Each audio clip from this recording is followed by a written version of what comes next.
ಗಜಾನನಂ ಭೂತಗಣಾದಿಸೇವಿತಂ ಕಪಿತ್ಥಜಂಬೂಫಲಸಾರಭಕ್ಷಿತಂ ಉಮಾಸುತಂ ಶೋಕವಿನಾಶಕಾರಣಂ ನಮಾಮಿ ವಿಘ್ನೇಶ್ವರಪಾದಪಂಕಜಂ. ಸದಾಶಿವಸಮಾರಂಭಾಂ ಶಂಕರಾಚಾರ್ಯಮಧ್ಯಮಾಂ ಅಸ್ಮದಾಚಾರ್ಯಪರ್ಯಂತಾಂ ವಂದೇ ಗುರುಪರಂಪರಾಂ. ಅಪಾರ ಕರುಣಾ ಸಿಂಧುಂ ಜ್ಞಾನದಂ ಶಾಂತರೂಪಿಣಂ ಶ್ರೀಚಂದ್ರಶೇಖರ ಗುರುಂ ಪ್ರಣತೋಸ್ಮಿ ಮುದಾನ್ವಕಂ. ದೇವೇ ದೇಹೇ ಚ ದೇಶೇ ಚ ಭಕ್ತ್ಯಾರೋಗ್ಯ ಸುಖಪ್ರದಂ ಬುಧಪಾಮರ ಸಂಸೇವ್ಯಂ ತಂ ಶ್ರೀಜಯೇಂದ್ರಂ ನಮಾಮ್ಯಹಂ. ನಮಾಮಃ ಶಂಕರಾನ್ ವಾಕ್ಯ ವಿಜಯೇಂದ್ರ ಸರಸ್ವತೀಂ ಶ್ರೀಗುರುಂ ಶಿಷ್ಟಮಾರ್ಗಾನುನೇತಾರಂ ಸನ್ಮತಿಪ್ರದಂ ಶ್ರೀ ಸತ್ಯಚಂದ್ರಶೇಖರೇಂದ್ರ ಸರಸ್ವತಿ ಸ್ವಾಮಿನೇ ನಮಃ. ಸರ್ವಮಂಗಳಮಾಂಗಲ್ಯೇ ಶಿವೆ ಸರ್ವಾರ್ಥಸಾಧಿಕೆ ಶರಣ್ಯೇ ತ್ರಯಂಬಕೆ ದೇವಿ ನಾರಾಯಣಿ ನಮೋಸ್ತುತೆ. ಜಯ ನಾರಾಯಣಿ ನಮೋಸ್ತುತೆ. ಆತ್ಮೀಯ ಮಿತ್ರರೆಲ್ಲರಿಗೂ ಸಹಿತ ಹೃದಯಪೂರ್ವಕ ಧನ್ಯವಾದಗಳು. ಆತ್ಮೀಯರೇ, ಕಾಂಚಿ ಕಾಮಕೋಟಿ ಪೀಠದಲ್ಲಿ 68, 69, 70 ಪೀಠಾಧಿಪತಿಗಳ ಜೊತೆಯಲ್ಲಿ ನನ್ನ ಸೇವೆಯ ಒಂದು ಸೌಭಾಗ್ಯ ಒದಗಿರತಕ್ಕಂಥದ್ದು ಪೂರ್ವಜನ್ಮ ಸುಕೃತ ಎಂದು ನಾನು ಭಾವಿಸ್ತೇನೆ. ಶ್ರೀ ಶ್ರೀ ಶ್ರೀ ಚಂದ್ರಶೇಖರೇಂದ್ರ ಸರಸ್ವತಿ ಮಹಾಸ್ವಾಮಿಗಳವರು ನಡೆಯಾಡು ದೈವಂ. 69ನೇ ಪೀಠಾಧಿಪತಿಗಳ ಶ್ರೀ ಜಯೇಂದ್ರ ಸರಸ್ವಾಮಿಗಳವರು ಓಡುವ ದೇವತೆಗಳು. ಅಂದರೆ ಎಲ್ಲ ಕಡೆಗೆ ಅತಿ ಬೇಗ ಓಡಿ ಕೆಲಸಗಳು ನಿರ್ವರ್ತಿಸಿ ತಕ್ಷಣವೇ ಕಾಂಚಿ ಪೀಠಕ್ಕೆ ಬರುವಂಥವರು. ಆ ನಂತರ 70ನೇ ಪೀಠಾಧಿಪತಿಗಳ ಶ್ರೀ ಶ್ರೀ ಶ್ರೀ ಶಂಕರವೇಂದ್ರ ಸರಸ್ವಾಮಿಗಳವರು ಕುಳಿತುಕೊಳ್ಳುವ ದೇವರು ಎಂದು ಕೆಲವರು ಅಂದ್ಕೊಳ್ತಾರೆ. ಕಾರಣ ಇಷ್ಟೇ, ನಡೆಯಾಡು ದೈವ ಎಲ್ಲರಿಗೂ ತಿಳಿದಿರುವಂಥದ್ದು. ಶ್ರೀ ಜಯೇಂದ್ರ ಸರಸ್ವಾಮಿಗಳವರು ಪ್ರಾತಃ ಕಾಲದಲ್ಲಿ ಬ್ರಾಹ್ಮಿ ಮುಹೂರ್ತದಲ್ಲಿ ಮಹಾತ್ರಿಪುರ ಸುಂದರ ಸಮೇತ ಚಂದ್ರಮೌಳೇಶ್ವರ ಪೂಜೆ ನಿರ್ವರ್ತಿಸಿ ವಿಮಾನದಲ್ಲಿ ಗುಜರಾತ್ಗೆ ಹೋಗಿ ಅಲ್ಲಿ ಕಾರ್ಯಕ್ರಮ ನಿರ್ವರ್ತಿಸಿ ನಂತರ ಆಂಧ್ರ ಪ್ರದೇಶದಲ್ಲಿರ್ತಕ್ಕಂಥ ವಿಜಯವಾಡ ಕನಕದುರ್ಗ ದೇವಸ್ಥಾನದ ಕುಂಭಾಭಿಷೇಕವನ್ನು ಮುಗಿಸಿ ಸಾಯಂಕಾಲ ಸಮಯಕ್ಕೆಲ್ಲ ಪ್ರದೋಷ ಸಮಯದಲ್ಲಿ ದಿವ್ಯವಾದ ಮಹಾತ್ರಿಪುರ ಚಂದ್ರಮೌಳೇಶ್ವರ ಪೂಜೆಯಲ್ಲಿ ಪಾಲ್ಗೊಳ್ತಾರೆ. ಅಂದರೆ ಒಂದೇ ದಿನದಲ್ಲಿ ಎಲ್ಲ ಕಡೆ ಸಂಚಾರ ಮುಗಿಸ್ಕೊಂಡು ಬಂದ್ಬಿಡ್ತಾರೆ. ಅದಕ್ಕೆ ಇವರು ಓಡಾಡುವ ದೇವರು. ಇನ್ನು ಕುಳಿತುಕೊಳ್ಳುವಂಥ ದೇವರು ಯಾರು ಅಂದರೆ ಶ್ರೀ ಶಂಕರವೇಂದ್ರ ಸ್ವಾಮಿಗಳವರು. ತಾವು ಕುಳಿತಲ್ಲಿಯೇ ಎಲ್ಲ ಭಕ್ತ ಜನ ಸಮೂಹವನ್ನು ಆಕರ್ಷಣೆಯನ್ನು ಮಾಡಿ ಅವರಿಗೆ ಶಿಷ್ಟ ಮಾರ್ಗದಿಂದ ಅವ್ರನ್ನ ಸನ್ಮಾರ್ಗದ ನಡೆಸುವಂತಹ ಪ್ರೇರಣೆ ನೀಡುವಂಥವರು ಶ್ರೀ ಶಂಕರವೇಂದ್ರ ಮಹಾಸ್ವಾಮಿಗಳವರು. ಈ ತ್ರಿಮೂರ್ತಿಗಳು ಎಲ್ಲರೂ ಆದಿಗುರು ಶಂಕರಾಚಾರ್ಯರ ಪರಮಸ್ವರೂಪ ಇವರೆಲ್ಲರೂ. ಇವರ ಗುರುಗಳನ್ನು ತಿಳ್ಕೊಳ್ಳುವುದಂದ್ರೆ ಬಹಳ ದುರ್ಲಭವಾದದ್ದು. ಕಾರಣ, ವೇದಗಳನ್ನ ನಾವು ತಿಳ್ಕೊಳ್ಬಹುದು, ಶಾಸ್ತ್ರಗಳನ್ನು ತಿಳ್ಕೊಳ್ಬಹುದು, ಅನೇಕ ಯಜ್ಞಯಾಗಗಳನ್ನು ನಾವು ಮಾಡಬಹುದು. ಆದರೆ ಗುರುಗೀತೆಯಲ್ಲಿ ಪರಶಿವ ಪಾರ್ವತಿಗೆ ಬೋಧಿಸ್ತಾರೆ, ಗುರುತತ್ವಮವಿಜ್ಞಾಯ ಸರ್ವಂ ವ್ಯರ್ಥಂ ಭವೇತ್ ಪ್ರಿಯೇ ಎಂದ. ಗುರುತತ್ವವನ್ನು ನಾವು ತಿಳ್ಕೊಳ್ಳಿಕ್ಕೆ ಅಸಾಧ್ಯವಾದದ್ದು. ಹಾಗಾದರೆ ಗುರುಗಳನ್ನು ಯಾವ ರೀತಿ ನಾವು ಅರ್ಥ ಮಾಡಿಕೊಳ್ಬೇಕು ಅಂದರೆ ಕೇವಲ ಅವರ ಸೇವೆಯ ಮೂಲಕವಾಗಿ ಅವರ ಅನುಗ್ರಹವನ್ನು ನಾವು ಪಡೆಯಬೇಕೆ ಹೊರತು ಬುದ್ಧಿಯಿಂದ ನಾವು ಅವರನ್ನು ತಿಳ್ಕೊಳ್ಳಿಕ್ಕೆ ಸಾಧ್ಯವೇ ಇಲ್ಲ.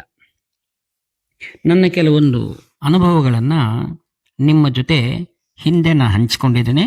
ಇನ್ನೂ ಕೆಲವು ವಿಷಯಗಳನ್ನು ಸಂತೋಷ ನಿಮ್ಮ ಜೊತೆಗೆ ಹಂಚಿಕೊಳ್ಳಿಕ್ಕೆ ಇಷ್ಟಪಡ್ತಾ ಇದ್ದೇನೆ. ಶ್ರೀ ಶಂಕರವೇಂದ್ರ ಸರಸ್ವತಿ ಮಹಾಸ್ವಾಮಿಗಳವರು ಅನೇಕವಾದಂಥ ವಿಜಯ ಯಾತ್ರೆಗಳನ್ನು ನಡೆಸಿದ್ದಾರೆ. ಆ ಸಂದರ್ಭದಲ್ಲಿ ನಡೆದಿರತಕ್ಕಂಥ ಕೆಲವು ಸನ್ನಿವೇಶ ನಿಮ್ಮ ಮುಂದೆ ವಿನಯಪೂರ್ವಕವಾಗಿ ಸಮರ್ಪಣೆಯನ್ನು ಮಾಡ್ತೇನೆ. ಶ್ರೀಗಳವರು ಆಂಧ್ರ ಪ್ರದೇಶನಲ್ಲಿ ದ್ರಾಕ್ಷಾರಾಮಂ ಅನ್ನುವಂಥ ಒಂದು ಕ್ಷೇತ್ರವಿದೆ. ಯಾವ ಸ್ಥಾನದಲ್ಲಿ ಪಾರ್ವತೀ ದೇವಿಯು ದಕ್ಷಿಣ ಮನೆಯಲ್ಲಿ ಆತ್ಮಾರ್ಪಣೆಯನ್ನು ಮಾಡಿಕೊಂಡಿರ್ತಕ್ಕಂಥ ಸ್ಥಾನ ಯಾವುದಿದೆ, ದ್ರಾಕ್ಷಾರಾಮ ಅಂತ ಕರೀತಾರೆ. ಅಲ್ಲಿ ಪರಶಿವನು ಬಹಳ ಶಕ್ತಿಯುತವಾಗಿ ಎಲ್ಲ ಕೋಟ್ಯಾಂತರ ಭಕ್ತಾದಿಗಳನ್ನು ತನ್ನ ಕಡೆಗೆ ಸೆಳೆದುಕೊಳ್ತಾರೆ. ಇದು ಪವಿತ್ರವಾದ ದಿವ್ಯ ಕ್ಷೇತ್ರ. ಆ ತೀರ್ಥಕ್ಷೇತ್ರದಲ್ಲಿ ಶ್ರೀಗಳು ಅಲ್ಲಿ ಮುಕ್ಕಾಂ ಮಾಡಿದ್ರು. ಪ್ರತಿದಿನ ಮಹಾತ್ರಿಪುರ ಸುಂದರ ಸಮಯ ಶ್ರೀ ಚಂದ್ರಮೌಳೇಶ್ವರ ಪೂಜೆ ನಿರ್ವರ್ತಿಸಿದ ನಂತರ ಉದಯ ಕಾಲದಲ್ಲಿ ಅಥವಾ ಸಾಯಂಕಾಲ ಸಮಯದಲ್ಲಿ ಭಕ್ತಾದಿಗಳಿಗೆ ದರ್ಶನ ನೀಡ್ತಾರೆ. ಹಾಗೆ ಒಂದು ವಿಶಾಲವಾಗಿರತಕ್ಕಂತಹ ಭವಂತಿಯಲ್ಲಿ ಶ್ರೀಗಳು ದರ್ಶನ ನೀಡ್ತಾ ಇರಬೇಕಾದ್ರೆ ಭಕ್ತಾದಿಗಳು ಬರ್ತಾ ಇದ್ದಾರೆ. ನನ್ನ ಸ್ವಭಾವ ಏನಂದ್ರೆ, ಬಂದಿರತಕ್ಕಂಥವ್ರನ್ನ ಸಾಲಾಗಿ ನಿಲ್ಲಿಸಿ ಅವರು ಎಲ್ಲಿಂದ ಬಂದಿದ್ದಾರೆ, ಎಷ್ಟು ಜನ, ಈ ರೀತಿಯಾಗಿ ಮತ್ತು ಕಾಂಚಿ ಕಾಮಕೋಟಿ ಪೀಠದ ಕೆಲವೊಂದು ವಿಷಯಗಳನ್ನು ಅವರು ತಿಳಿಸ್ತಾ ಇರತಕ್ಕಂಥದ್ದು ನನಗೆ ಸ್ವಯಂ ಪ್ರೇರಣೆಯಿಂದಿರ್ತಕ್ಕಂಥ ಒಂದು ಇಷ್ಟವಾದ ಕಾರ್ಯ. ಹೀಗೆ ಮಾಡ್ತಾ ಇದ್ದೇವೆ. ಒಮ್ಮೆ ಬೆಳಗ್ಗೆ ನೀವು ನಿಮ್ಮ ಮನಸ್ಸಿನಲ್ಲಿ ಧ್ಯಾನ ಮಾಡ್ತಾ ಇರ್ರಿ, ಮೌನವಾಗಿರ್ರಿ. ಸಾಕ್ಷಾತ್ತು ದ್ರಾಕ್ಷಾರಾಮದೊಳಗಿರ್ತಕ್ಕಂಥ ದೇವಾಲಯದಕ್ಕಂತ ದೇವರೇ ನಿಮ್ಮ ಮುಂದೆ ಕೂತಿದ್ದಾರೆ. ನಿಶಬ್ದವಾಗಿ ಪ್ರಾರ್ಥಿಸಿ ಮಾಡ್ಕೊಳ್ಳಿ, ಮುಂದಕ್ಕೆ ಹೋಗಿ ನಿಮ್ಮೆಲ್ಲ ಕಾರ್ಯಗಳು ಗುರುಗಳ ಅನುಗ್ರಹದಿಂದ ಪೂರ್ಣವಾಗ್ತವೆ ಅಂತ ಹೇಳ್ತಾ ಇದ್ದೆ. 2 ನಿಮಿಷಕ್ಕೆ ಶ್ರೀಗಳು ಒಬ್ಬ ಪರಿಚಾರಕರನ್ನು ಕಳಿಸಿ ನನ್ನನ್ನು ತಮ್ಮಲ್ಲಿಗೆ ಬರ್ಲಿಕ್ಕೆ ಹೇಳಿದ್ರು. ನಾನು ನಿಂತ್ಕೊಂಡೆ ಅವ್ರ ಮುಂದೆ. ಅಂದ್ರೆ ನಾ ಅಲ್ಲಿ ಇವರು ದೇವರು ಅಂತ ಏನು ಹೇಳಿದ್ದೇನೆ ಅವರಿಗೆ ಅರ್ಥವಾಗಿಬಿಟ್ಟಿದೆ. ಅವರು ನನ್ನ ಮುಂದೆ ನಿಲ್ಲಿಸಿದ್ದಾರೆ. ನಾನು ಆ ಕೈ ಕಟ್ಕೊಂಡು ವೇಣಿ ನಿಂತಿದ್ದೆ. ಆ ಸಮಯದಲ್ಲಿ 5 ನಿಮಿಷ ಆಯಿತು. ಅಷ್ಟರಲ್ಲಿ ದ್ರಾಕ್ಷಾರಾಮ ದೇವಾಲಯದಲ್ಲಿ ಪ್ರಧಾನ ಅರ್ಚಕರು ಏನು ಮಾಡಿದ್ರು, ದೊಡ್ಡದಾದ ಹೂವಿನ ಹಾರ ತಗೊಂಡು ಬಂದು ನನ್ನ ಕೈಗೆ ನೀಡಿ, ನಿಮ್ಮ ಕೈಯಿಂದಲೇ ಶ್ರೀಗಳಿಗೆ ಸಮರ್ಪಣೆ ಮಾಡಿ ಅಂತ ಹೇಳಿದರು. ನನಗೆ ಆಶ್ಚರ್ಯ, ನೀವೇ ಹಾಕಿ ಕೊಡಿ ಪರವಾಗಿಲ್ಲ ಅಂದರೆ, ಇಲ್ಲ ಇಲ್ಲ ನಿಮ್ಮ ಕೈಯಿಂದಲೇ ಹಾಕಬೇಕು ಅಂತ ಹೇಳಿದರು. ನಾನು ತೆಗೆದುಕೊಂಡು ಶ್ರೀಗಳ ಮುಂದೆ ನಿಂತ್ಕೊಂಡೆ. ಶ್ರೀಗಳು ನನ್ನ ಕೈಯಿಂದ ಇಸ್ಕೊಂಡು ತಮ್ಮ ಕೋರಳೆಲ್ಲ ಹಾಕ್ಕೊಂಡ್ರು. ನನಗೇನು ನಿದರ್ಶನ ಆಯ್ತು ಇವಾಗ ಅಂದರೆ, ಪ್ರಧಾನ ಅರ್ಚಕರೇನಿದ್ದಾರೆ ಇವರಲ್ಲಿ ಸಾಕ್ಷಾತ್ತು ಆ ಒಂದು ದ್ರಾಕ್ಷಾರಾಮ ಶಿವನನ್ನ ಇವರಲ್ಲಿ ದರ್ಶನ ಮಾಡಿದ್ದಾರೆ. ಅದನ್ನು ನನಗೆ ಅನುಭವ ಮಾಡಿಸ್ಲಿಕ್ಕಾಗಿ ಶ್ರೀಗಳು ನನಗೆ ಈ ಒಂದು ಅವಕಾಶವನ್ನು ನೀಡಿದರು. ಅಂದರೆ ವೇದವೇನು ಹೇಳ್ತಾ ಇದೆ, ಗುರು ಬ್ರಹ್ಮ ಗುರು ವಿಷ್ಣು ಗುರು ದೇವೋ ಮಹೇಶ್ವರ ಗುರು ಸಾಕ್ಷಾತ್ ಪರಂ ಬ್ರಹ್ಮ ತಸ್ಮೈ ಶ್ರೀ ಗುರವೇ ನಮಃ. ಅಂದರೆ ಗುರು ತ್ರಿಮೂರ್ತಿಯಾದಿ ಸ್ವರೂಪನಾಗಿರತಕ್ಕಂಥವನು. ಅದು ನಿರೂಪಣೆ ಮಾಡಿದ್ರು ನನಗೆ. ಅಂದರೆ ನಿನ್ನ ಮನಸ್ಸಿನಲ್ಲಿ ನಾನು ಅನ್ಕೊಂಡಿದ್ದೆ, ನಾನು ದೇವರು ಅಂತ ಏನು ಹೇಳಿದೆಯಾ ಅದು ಸತ್ಯವಾದದ್ದು, ನಿನ್ನ ಆ ಶ್ರದ್ಧೆಯನ್ನು ಮುಂದುವರಿಸುವಂತ ನನಗೆ ಸೂಚನೆ ಕೊಟ್ಟಾಗಾಯಿತು. ಮತ್ತು 2ನೇ ಒಂದು ಅನುಭವವನ್ನು ನಿಮ್ಮ ಜೊತೆ ಹೇಳ್ತೇನೆ. ಆ ನಂತರ ದಸರಾ ಸಂದರ್ಭದಲ್ಲಿ ಶ್ರೀ ಗುರುಗಳು ಆಂಧ್ರದೊಳಗೆ ಪಿಠಾಪುರಂ ಅಂತ ದತ್ತಾತ್ರೇಯ ಕ್ಷೇತ್ರ ಇದೆ, ಅದರ ಸಮೀಪದಲ್ಲಿ ಪೆದ್ದಾಪುರಂ ಅಂತ ಒಂದು ಊರಿದೆ. ಅಲ್ಲಿ Lalitha brand rice mill owners ಇದ್ದಾರೆ. ಅದು ಬಹಳ ಎಲ್ಲ ಕಡೆಗೂ ಸಹಿತ ರೈಸ್ ಸಪ್ಲೈ ಆಗುತ್ತೆ. ಆರ್ಯವೈಶ್ಯರು ಬಹಳ ಭಕ್ತಿ ಇರ್ತಕ್ಕಂಥವರು ಶ್ರೀಗಳನ್ನ ಅತಿ ಉತ್ಸಾಹದಿಂದ ವೈಭವೋಪೇತವಾಗಿ ಶ್ರೀಗಳನ್ನು ಬರಮಾಡ್ಕೊಂಡಿದ್ದಾರೆ. ಬಂದಿರತಕ್ಕಂಥ ಎಲ್ಲ ಕಾಂಚಿ ಕಾಮಕೋಟಿ ಪೀಠದ ಎಲ್ಲ ಶಿಷ್ಯರಿಗೂ ಸಹಿತ ಎಲ್ಲ ವಿಧವಾಗಿರ್ತಕ್ಕಂಥ ಸವಲತ್ತುಗಳು ಅನುಕೂಲಗಳು ಬಹಳ ಚೆನ್ನಾಗಿ ಮಾಡಿದ್ದಾರೆ. ದಸರಾ ಸಂದರ್ಭದಲ್ಲಿ ನಾನು ಹೊಸಪೇಟೆ ಹತ್ರ ಇರತಕ್ಕಂಥ ಹುಲಿಯಾಂಬ ದೇವಸ್ಥಾನದಲ್ಲಿ ಪೂರ್ವ 25 ವರ್ಷಗಳಿಂದ ನಾನು ಅಲ್ಲಿ ದೇವಿ ಪಾರಾಯಣ ಮಾಡ್ತೇನೆ. ಪುರಾಣ ಕೂಡ ಹೇಳ್ತೀನಿ ಕನ್ನಡದಲ್ಲಿ. ಅದಕ್ಕೆ ಶ್ರೀಗಳನ್ನ ಕೇಳಿಕೊಂಡೆ, ದಸರಾ ಬಂದಿದೆ ನಾನು ಊರಿಗೆ ಹೋಗ್ತೀನಿ ಅಂತ ಕೇಳಿದೆ. ಶ್ರೀಗಳು ಬೇಡ ಬೇಡ ಇಲ್ಲೇ ಇರು, ಆ ಪ್ರವಚನ ಏನಿದೆ ಇಲ್ಲೇ ಮಾಡು ಅಂತ ಹೇಳಿದರು. ಮತ್ತು ಗುರುಗಳ ಮಾತನ್ನು ಹೇಗೆ ಅಲ್ಲಗಳಿಗೆ ಸಾಧ್ಯವೇ ಇಲ್ಲ. ನಾನು ದೇವಸ್ಥಾನದ ಕಮಿಟಿಯವ್ರು ಫೋನ್ ಮಾಡಿ ತಿಳಿಸಿದೆ, ಗುರುಗಳು ನನಗೆ ಅನುಗ್ರಹ ಇಲ್ಲೇ ಮಾಡಿದ್ದಾರೆ, ಅದಕ್ಕೋಸ್ಕರ ಈ ಸಲ ಬೇರೆಯವ್ರನ್ನ ನೋಡ್ಕೊಳ್ಳಿ ಅಂತ. ಅದೇ ಸ್ವಾಮಿ ಈಗ 25 ವರ್ಷ ತಾವೇ ಬರ್ತಾ ಇದ್ದೀರಿ, ಇಲ್ಲ ಇಲ್ಲ ಗುರುಗಳ ಮಾತು ಮೀರೋ ಹಾಗಿಲ್ಲ ಅಂತ ಹೇಳಿ ಅದನ್ನು ಕಾರ್ಯಕ್ರಮ ಅವ್ರಿಗೆ ಒಪ್ಪಿಸ್ಬಿಟ್ಟೆ. ನಂತರ ಏನಾಯಿತು, ದಸರಾ ಕಾರ್ಯಕ್ರಮಗಳು ಶ್ರೀಗಳ ಜೊತೆಯಲ್ಲಿ ಅವರ ಅನುಗ್ರಹದಲ್ಲಿ ನಡೆಯಿತು. ಎಲ್ಲ ಕಾರ್ಯಕ್ರಮ ಮುಗಿದ ನಂತರ ಅಕ್ಟೋಬರ್ 10 ನನ್ನ ಮದುವೆ ದಿವಸ, ಅಂದರೆ ಮ್ಯಾರೇಜ್ ಡೇ. ನನ್ನ ಪತ್ನಿಯವರು ಹೇಳಿದರು, ನಾನು ಭಾಳ ದಿವಸ ಆಯಿತು ಎಲ್ಲ ತೀರ್ಥಕ್ಷೇತ್ರ ಶ್ರೀಗಳ ಜೊತೆ ಇರ್ತಾ ಇದ್ದೀವಿ, ನಾನು ಇನ್ನು ಮನೆಗೆ ಹೋಗ್ತೀನಿ ಅಂತ ಹೇಳಿದರು. ನಾನಂದೆ ನೀನು ಹೋಗ್ಬೋದು, ಆದರೆ ನನಗೆ ಸ್ವಾಮಿಗಳ ಅನುಮತಿ ಕೊಟ್ಟಿಲ್ಲ. ಅವರಂದರು, ನಾನು ಒಬ್ಬಳೇ ಯಾವತ್ತೂ ಪ್ರಯಾಣ ಮಾಡಿಲ್ಲ, ನೀವು ಜೊತೆಗೆ ಬರಲೇಬೇಕು ಅಂತ. ನೋಡೋಣ ಅಂಥೇಳಿ ಗುರುಗಳ ಅನುಮತಿಗಾಗಿ ನಿಂತಿದ್ವಿ. ಗುರುಗಳು ಗೋವಿಗೆ ಗ್ರಾಸವನ್ನು ನೀಡಿ ಪೂಜೆಗೆ ಹೊರಡ್ತಾ ಇರಬೇಕಾದ್ರೆ ನಾವು ನಮಸ್ಕಾರ ಮಾಡಿ, ಗುರುಗಳೇ ಏನು ಅಂತೇಳಿ, ಇವತ್ತು ನಮ್ಮ ಮದುವೆ ದಿನ, ತಾವು ಆಶೀರ್ವಾದ ಮಾಡ್ಬೇಕು. ಹೌದಾ, ಬಹಳ ಸಂತೋಷ ಅಂಥೇಳಿ ಒಂದು ಹಾರವನ್ನು, ವಿಳೆದೆಲೆ ಹಾರ ಅವರಿಗೆ ಸಮರ್ಪಣೆ ಮಾಡಿದ್ರು ಭಕ್ತರು. ಅದನ್ನು ತೆಗೆದು ನಮಗೆ ನನ್ನ ಒಡತಿಯ ಇದರೊಳಗೆ ಹಾಕಿದರು, ಸೀರೆ ಒಳಗೆ ಹಾಕಿದರು. ನಂತರ ಅವರು ಸಂತೋಷಪಟ್ಟು ಕಣ್ಣಿಗೆ ಹಚ್ಕೊಂಡು, ಸ್ವಾಮಿ ಅಂತ, ಏನು ನಮ್ಮ ಮನೆಯವ್ರು ಊರು ಹೋಗ್ತಾರಂತೆ, ತಮ್ಮ ಆಶೀರ್ವಾದ ಆಯಿತು, ಹೋಗಿ ಬರಲಿ ಅಂತ. ನಾನು ಕೂಡ ಹೋಗಬೇಕು ಅಂತಂದೆ. 2 ನಿಮಿಷ ಕಣ್ಣು ಮುಚ್ಕೊಂಡು, ಆಯ್ತು ಹೋಗಿ ಬಾ ಅಂದರು. ನನಗೆ ಆಶ್ಚರ್ಯ. ಆಗಲೇ ನಮ್ಮ ಮನೆಯವ್ರಿಗೆ ಮಾತ್ರ ರಿಸರ್ವೇಷನ್ ಮಾಡಿಸ್ಬಿಟ್ಟಿದ್ದೆ, ನಂದಿನ್ನೂ ಆಗಿರಲಿಲ್ಲ. ಆ ಲಲಿತಾ ಬ್ರ್ಯಾಂಡ್ನವ್ರು ಕೇಳಿದ್ರೆ, ಅದು ನಾವು ಮಾಡಿಸ್ಕೊಡ್ತೀವಿ ಬಿಡಿ, ಏನು ಚಿಂತೆ ಇಲ್ಲ ಅಂದರು. ಆಯಿತು. ಶ್ರೀಗಳು ಮುಂದಕ್ಕೆ ಹೋಗ್ತಾ ಇದ್ರು, ನಮಗೆ ಅಪ್ಪಣೆ ನೀಡಿ.